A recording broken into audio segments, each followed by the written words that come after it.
Uh, Thank you, everyone.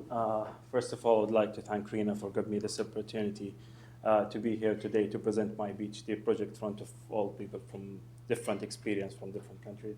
As I've been introduced by Mr. John, I'm Hassan Attar, a PhD student in Newcastle University in Marine Technology Group. I'm also a teaching assistant at King Abdulaziz University, Faculty of Maritime Studies, Marine Engineering Department, the sponsor of this project. So what's this project about? It's about to investigate the emission and performance of a diesel engine fueled by, by microalgae oil and different blend, P20, P50, and raw algae oil without chemical additives.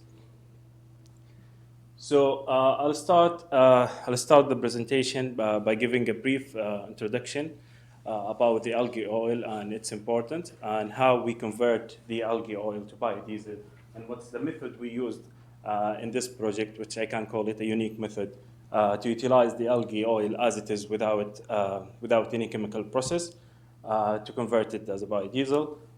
Then I'll discuss the result that we got from our experiment, ending the presentation by conclusions on the future work of this project. So why I choose algae? Algae has the ability to be cultivated in anywhere. So it can be grown in an area that's unsuitable for agriculture, and also it can grow in a treated wastewater in open pond system. So there is two methods of cultivating the algae: open pond system and closed pond system. The open pond system, it's just use CO2 and sunlight for growth. And as I mentioned, it doesn't require fresh water for its culture. So compared to the other biofuels from the second generation and first generation, the algae biomass classified as a third generation of biofuels. It uses CO2 and sunlight for growth. Also, the algae oil does not affect the food supply compared to the other biofuels from, for example, soybean or sunflower oil or rapeseed oil. It also has a high growth rate and oil productivity. Algae oil, known as the fastest growing organism, photosynthesis organism, it can complete a full cycle in just a few days. And also, it can be utilized in diesel engines in different form, from 2.5% up to 100%. So it can be used in different percent. P20 could be the closest blend that showed similar performance and emission to diesel oil. So this is how usually the algae oil produced. So here is the cultivation process. It used, as I said before, it used the carbon dioxide and sunlight for growth. And the oil, the biomass, we extracted the oil from its biomass. So there is two methods for extracting the algae from its biomass, chemical method and mechanical method.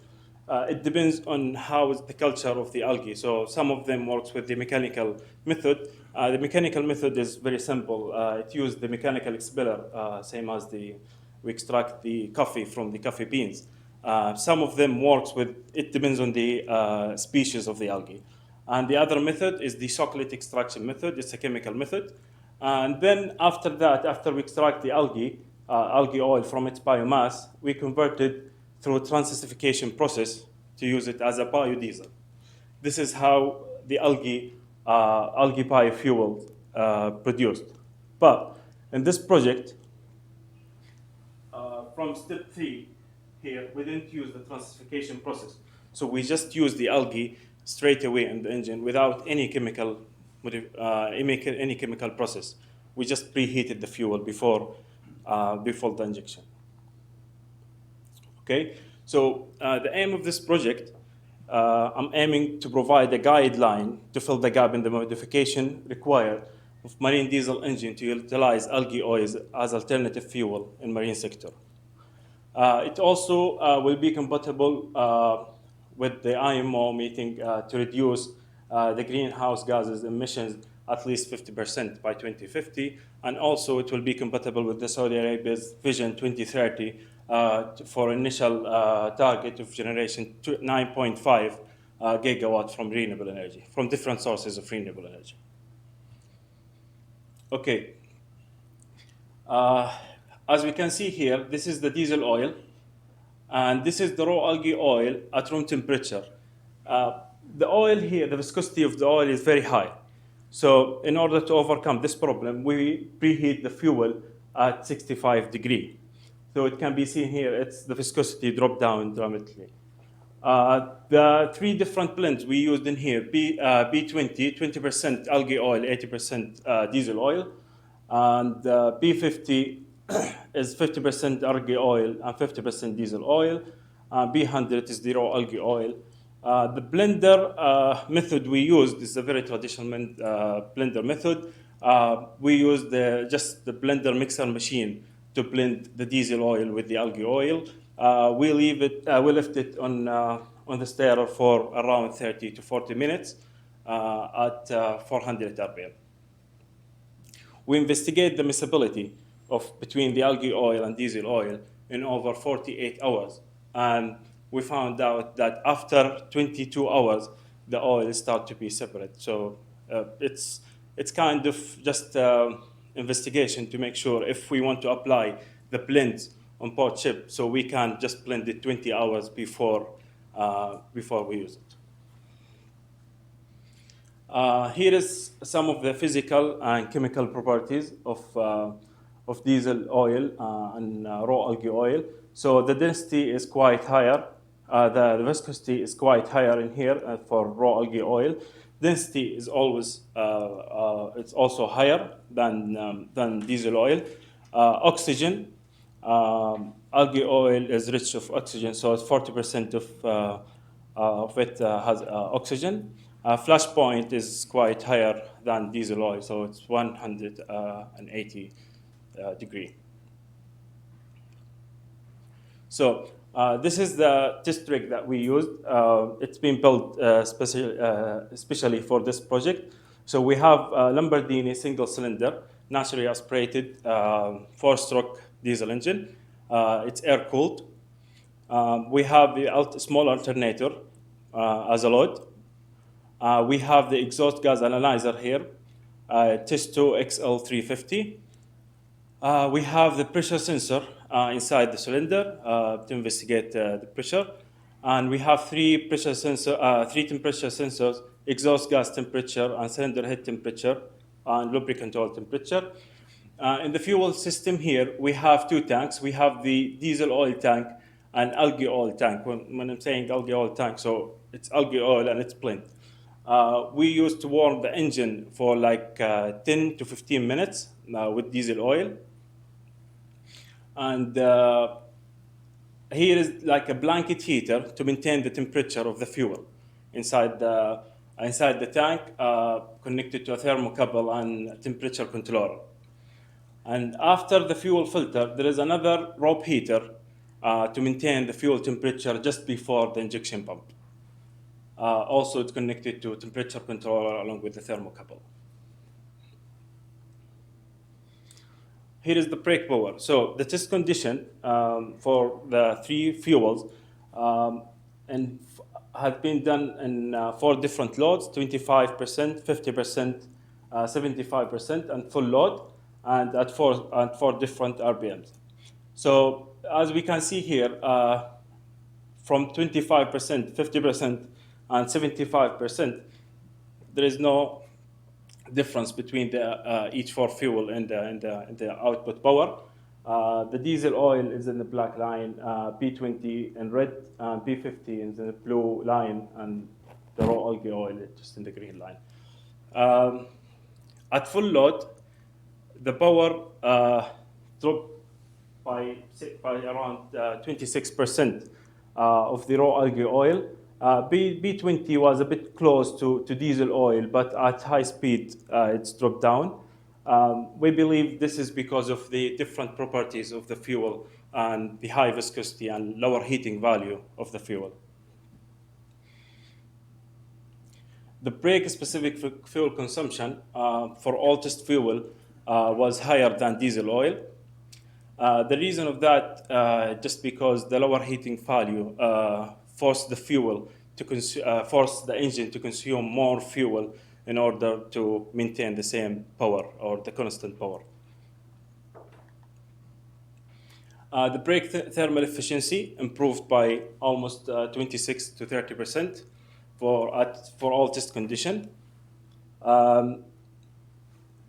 For the emissions, the carbon monoxide at full load dropped down by 60%, while at other loads it was a bit higher than the diesel oil. The reason of that could be at full load, the rich of oxygen in algae oil enhanced the combustion and reduced the CO emission.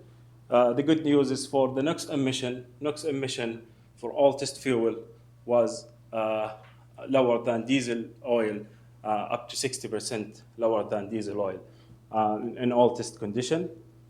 P50 was the lowest NOx emission. To conclude the outcomes of this project, it's in the middle stage. We didn't finish everything in this project. So we can say the algae oil is an environmentally friendly alternative biofuel.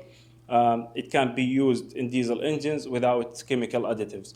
Most of the research I have been found, they used chemical process, the transesterification process, to convert the algae oil to biodiesel.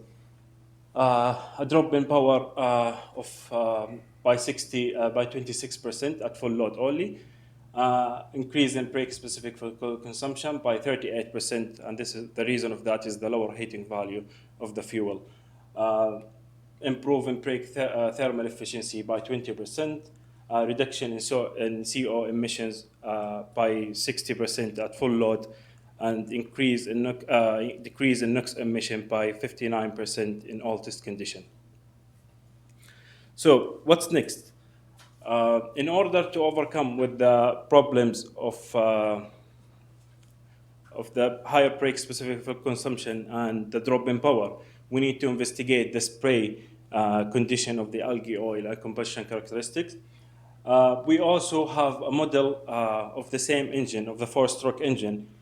We will apply the optimization on that model, and once we succeed to improve the overall efficiency, we will apply the same modification in a two-stroke marine diesel engine. And by the end, we will provide a guideline for manufacturer for the required modification of the marine diesel engine to utilize algae oil as alternative fuel. Engine durability test, this part has been done. We run the engine for 40 hours by raw algae oil at full load and 2,800 RPM. The engine lasts for 40 hours. We didn't go far because the oil was too expensive. So yeah, it's too expensive because it's off a shelf and you can't find it in the market. Usually they use the oil for medication purposes. So I don't want to harm the environment by this experiment. We inspected the parts of the engine, and we found some carbon deposit around the injector tip and on the top of the cylinder and cylinder head. The reason of that is due to incomplete combustion of the engine. And we can overcome these problems by modifying the injection pressure and maybe the injector by itself, the injector holes. And all of this can be done in the simulation firstly, and then we will apply it in the real. And also, we have 4 samples of the lubricant oil. We took samples every 10 hours from the sump in order to see if there is like any additive metals on the algae and on the lubricant oil. We will indicate that the wearing of the metals because of the high temperature of the combustion. And thank you.